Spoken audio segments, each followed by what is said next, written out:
বিসমিল্লাহির রহমানির রহিম। আমি একজন নেতা কর্মী। তো খুলনা তথা সারা বাংলাদেশে আমাদের দেশের প্রবাসে যারা সকলকে শুভেচ্ছা জানাচ্ছি। আর বিশেষ করে যেহেতু এখন শারদীয় উৎসব চলছে, আমি আমাদের হিন্দু সম্প্রদায়ের সকল শ্রেণীর নেতা কর্মী যে যেখানে আছেন এবং স সারা দেশেই এবং প্রবাসে এবং বিদেশে যত এই হিন্দু সম্প্রদায়ের মানুষ আছে সকলকে শারদীয় শুভেচ্ছা। সবাইকে আমি শুভেচ্ছা জানাই এবং সকলের জীবন সুন্দর হোক, সফল হোক সেই কামনা করি।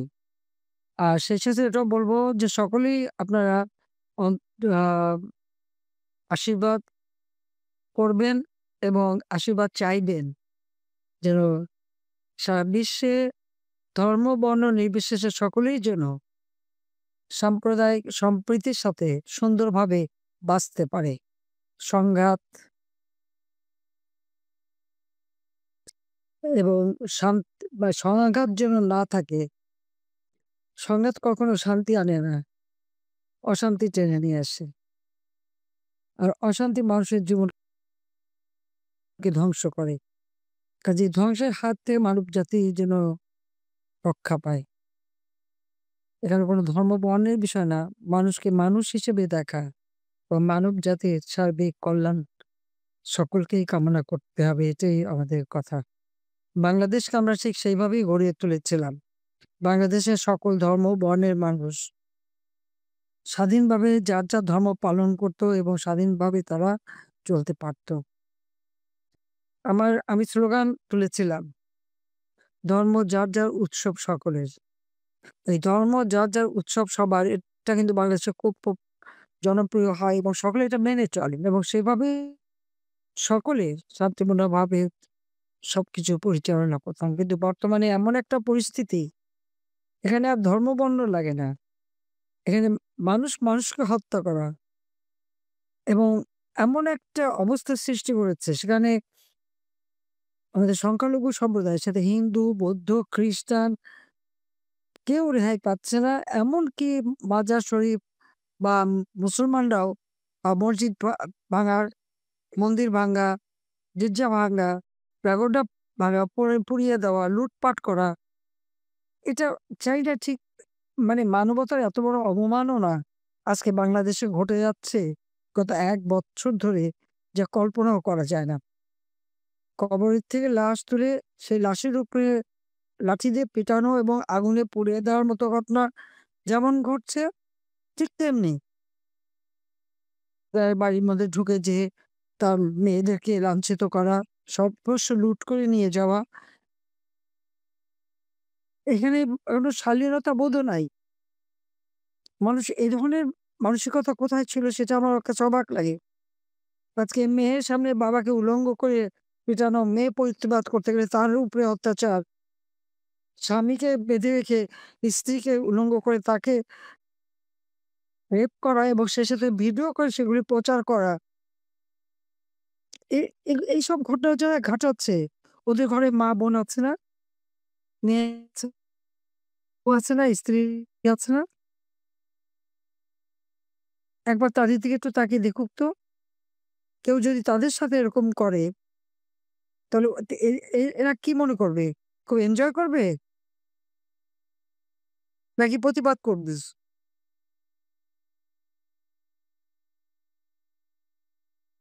ধর্ষণ, নারী, শিশু, বালিকা কেউ রেহাই পাচ্ছে না।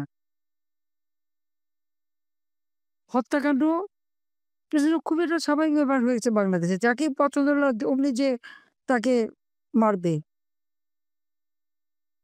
গণতন্ত্রের কথা মুখে বলবে কিন্তু গণতন্ত্রের মূল কথাটা কি?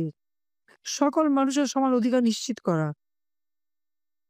আচ্ছা, একের পর এক অপরাধ করে যাচ্ছে যারা, নিজেরা অপরাধ করে আর তারা দায় মুক্তি পায়। আর যারা নির্যাতিত তাদের উপরে মামলা দেওয়া হয়। এই তো বাংলাদেশ। আর সেই বাংলাদেশ চালাচ্ছে কে? সংবিধান লঙ্ঘন করে, অবৈধভাবে শুধু অর্থ আর অস্ত্রের জোরে জঙ্গিদের সহায়তায় দখলকারী ডক্টর মোহাম্মদ ইউনূস।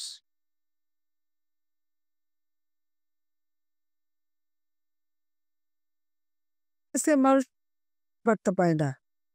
তবে হ্যাঁ, সে অত্যন্ত একটা ধূর্ত লোক, অত্যন্ত চালাক। সে যা কিছু করছে তার meticulous ডিজাইন এর মাধ্যমে মাস্টার মাইন্ড দ্বারা করছে। নিজে কিছু জানেন না। উনি কিচ্ছু বুঝেন না। এমনকি ক্ষমতায় যে উনি আসবেন, ক্ষমতা আসার পর বলল, উনি কিছুই সব ছাত্র ধরে নিয়ে এসেছে। অথচ যাদের কথা বলছে তাদের মুখ থেকেই আপনারা শুনলেন। এমনকি মানে আম রায় দিতে মানে সাক্ষী দিতে যেয়েও উনার এক সমন্বয়ক বলে বসলো যে ৪ অনুরোধ করেছিল ইউনূসকে সরকার গঠন করতে। যেখানে একটা জনগণের ভোটে নির্বাচিত সরকার থাকে। সেই সময় কেউ যদি এই ধরনের কথা বলে বা এই ধরনের মতামত দেয়, তো সে তো দেশদ্রোহী, গণতন্ত্র বিরোধী কাজ করছে। তাহলে তার কি শাস্তিটা হওয়া উচিত? তাহলে সে কি অপরাধী? ১৫ জুলাই থেকে যতগুলো হত্যাকাণ্ড, প্রত্যেকের যদি হিসাব করে দেখা হয়, এই গুলিগুলি কারা করেছে? এই হত্যাকাণ্ড কারা করেছে? এটা তো ক্ষমতা দখলের জন্য। ক্ষমতায় আরোহণ করার সিঁড়ি হিসেবে ব্যবহার করা হয়েছে লাশের পর লাশ ফেলে। এবং সেটা করেছে ডক্টর মোহাম্মদ ইউনূস। এই সমস্ত হত্যাকাণ্ড তার meticulous ডিজাইনের অংশ। কিন্তু মামলাগুলি কাদের বিরুদ্ধে হয়েছে? আওয়ামী লীগের নেতা-কর্মীদের বিরুদ্ধে। আর যারা অপরাধী তাদের দেওয়া হয়েছে দায় মুক্তি। বৈষম্য বিরোধী আন্দোলন। কি ধরনের বৈষম্য?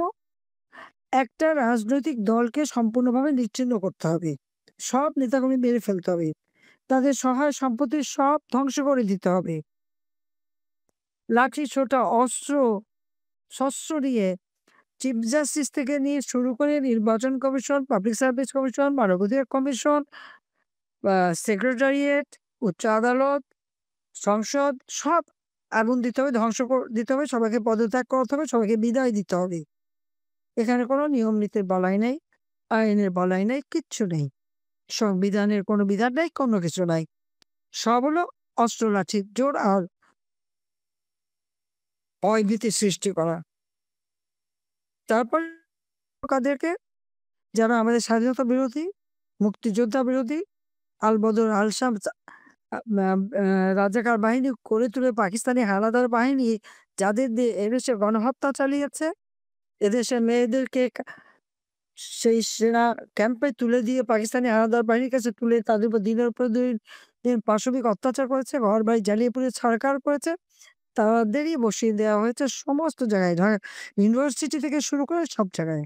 এত বড় চতুর এবং স্বার্থপর একটা ধুরন্ধর লোক আজকে দেশটাকে ধ্বংসের দিকে নিয়ে গেছে। এই ধ্বংসের হাত থেকে বাঁচাতে হবে। কাজে সকলকে ঐক্যবদ্ধ হয়ে যার যা কিছু হয়েছে তা নিজের প্রতিবাদ করতে হবে। আন্তিক কেউ আমাদের সময় একটা শ্রমিক একটু মারা গেছে, লাশ বেওয়ারিশ লাশ পাওয়া গেল, আমেরিকার চেঁচামেচি কান্নাকাটি। আর এখন ইউনূস গার্মেন্টস শ্রমিকরা আন্দোলন করতে গেল, গুলি করে হত্যা করলো। অন্য শ্রমিকরা আন্দোলন করলো, গুলি করে হত্যা করলো। তাদের তো শব্দটি নেই। মাদ্রাসার শিক্ষক, প্রাইমারি শিক্ষক, ছাত্র জনতা যে যখন আন্দোলন করছে সাথে সাথে গুলি। ২০২৪ সালে ছাত্ররা আন্দোলন করছে, ১৪ই জুলাই পর্যন্ত কোনো ছাত্রের গায়ে কেউ হাত দেয়নি। ১৪ জুলাই কেন, তারপরেও না। যখন আবু সাঈদকে ইউনূস হত্যা করলো, যখন মুগ্ধকে ইউনূস হত্যা করলো, আমি ৬ জন মারা গেল, আমি সাথে সাথে জুডিশিয়াল এনকোয়ারি কমিটি গঠন করে দিলাম। জুডিশিয়াল এনকোয়ারি কমিশন গঠন করে দিয়েছিলাম। এই হত্যা কেন হলো আর এই বুলেট কোত্থেকে ব্যবহার হলো, কারা হলো। আর আবু সাঈদের গায়ে তো মেটাল বুলেট ছিল না, রাবার বুলেট ছিল। তাহলে সে মারা গেল কিভাবে? কে মারল তাকে? এটাও তদন্ত করা দরকার। জাতিসংঘের রিপোর্টে বলল ১৪০০, কিন্তু সাহায্য দিল মাত্র ৬০০ মৃত মানুষ। তার মধ্যে আবার দেখা গেল ৫২ জনই শহীদ না, অ্যাক্সিডেন্ট, হার্ট ফেল নানাভাবে মারা গেছে। ১১ জন আবার জীবিত হয়ে ফেরত আসলো। ভাওতাবাজি, ধোঁকাবাজি দিয়ে সবাইকে অন্ধ করে রেখেছে, আর সবাই সেটা নিয়েই আছে।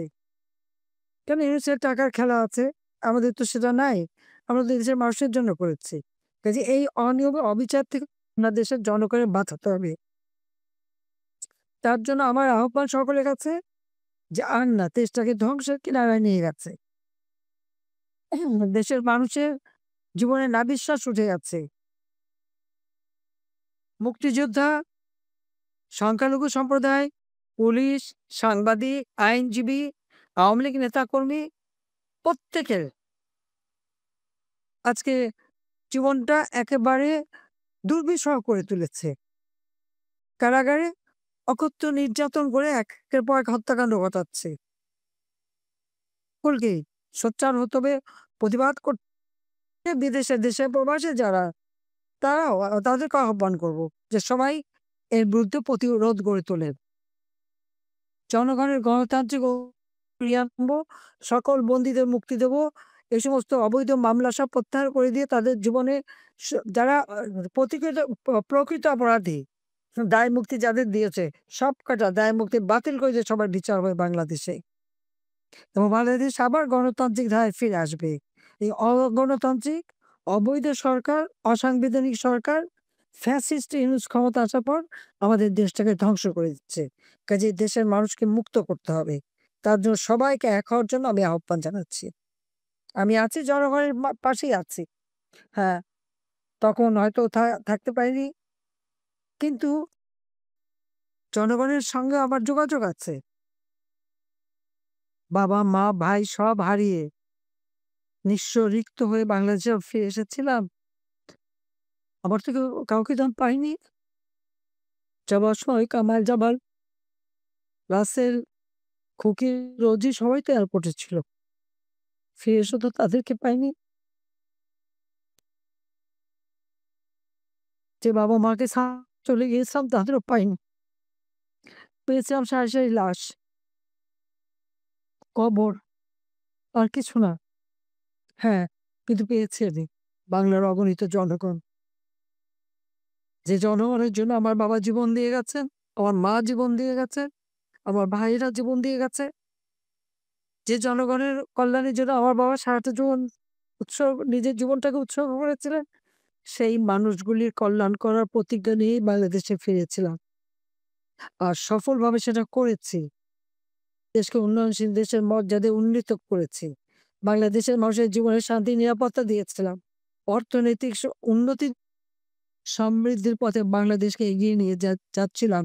তখনই এই ফাইনাল দল এবং সেই সুদখোর, ফ্যাসিস্ট, খুনি, জঙ্গি ইউনূস ক্ষমতায় এসে সকল জঙ্গিদের মুক্ত করে দিয়ে আওয়ামী লীগের নেতাকর্মীকে দিয়ে কারাগার ভর্তি করে আছে, অবৈধভাবে ক্ষমতা বসে দেশের মানুষের সর্বনাশ করে দিচ্ছে।